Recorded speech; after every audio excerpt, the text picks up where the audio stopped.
নতুন সংবিধান ও second Republic, July অভ্যুত্থানের স্বীকৃতি ও বিচার এবং গণতন্ত্র ও রাষ্ট্রীয় প্রতিষ্ঠানের সংস্কার সহ কেন্দ্রীয় শহীদ মিনারে ২৪ দফা ইশতেহার ঘোষণা করেছেন জাতীয় নাগরিক পার্টি এনসিপির আহ্বায়ক নাহিদ ইসলাম।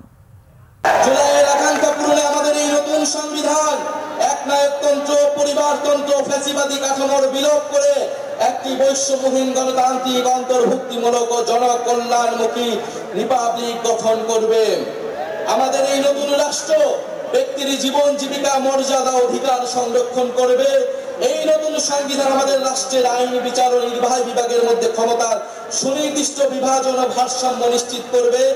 আমরা জুলাই ঘোষণাপত্র, জুলাই সদনের সাংবিধানিক স্বীকৃতি নিশ্চিত করব।